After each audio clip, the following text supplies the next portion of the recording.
ಸ್ವಾತಂತ್ರ್ಯ ದಿನಾಚರಣೆ ಭಾಷಣದಲ್ಲಿ ಸಿಎಂ ಸಿದ್ದರಾಮಯ್ಯನವರು ಕೇಂದ್ರ ಸರ್ಕಾರವನ್ನ ತಿವಿದಿದ್ದಾರೆ, ವ್ಯಂಗ್ಯ ಮಾಡಿದ್ದಾರೆ. ಕೇಂದ್ರ ಸರ್ಕಾರ ಎನ್ನುವ ಬದಲು ಒಕ್ಕೂಟ ಸರ್ಕಾರ ಅಂತ ಪ್ರಸ್ತಾಪಿಸಿದ್ದಾರೆ. ಒಕ್ಕೂಟ ಸರ್ಕಾರದಿಂದ ಕರ್ನಾಟಕ ರಾಜ್ಯಕ್ಕೆ ಭಾರಿ ಅನ್ಯಾಯ ಆಗ್ತಾ ಇದೆ.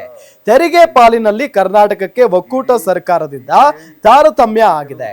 ತೆರಿಗೆ ಸಂಪನ್ಮೂಲಗಳ ಹಂಚಿಕೆಯಲ್ಲಿ ಪಕ್ಷಪಾತಿ ಧೋರಣೆಯನ್ನ ಐಟಿ ಅಂದ್ರೆ ಈಗ ಪಕ್ಷಪಾತಿ ಧೋರಣೆಯನ್ನ ತೋರಿಸ್ತಾ ಇದೆ. ಜೊತೆಗೆ ಐಟಿ, ಇಡಿ, ಸಿಬಿಐ ಸಾಂವಿಧಾನಿಕ ಸಂಸ್ಥೆಗಳ ದುರ್ಬಳಕೆಯನ್ನ ಮಾಡಿಕೊಂಡಿದ್ದಾರೆ.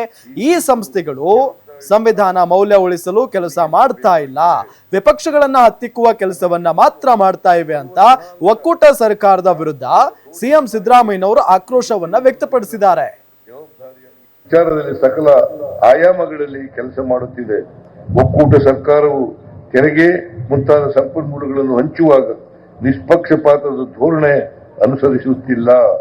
ಐಟಿ, ಇಡಿ, ಸಿಬಿಐ ಮತ್ತು ಕೆಲವು ಸಂವಿಧಾನಿಕ ಸಂಸ್ಥೆಗಳು ಪ್ರಜಾಪ್ರಭುತ್ವದ ಹಾಗೂ ಸಂವಿಧಾನದ ನೈಜ ಮೌಲ್ಯಗಳ ಉಳಿವಿಗಾಗಿ ಕಾರ್ಯನಿರ್ವಹಿಸುತ್ತಿಲ್ಲ ಎಂಬ ಆಕ್ರೋಶವು ವಿವಿಧ ವೇದಿಕೆಗಳಿಂದ ವ್ಯಕ್ತವಾಗಿದ್ದಿದೆ.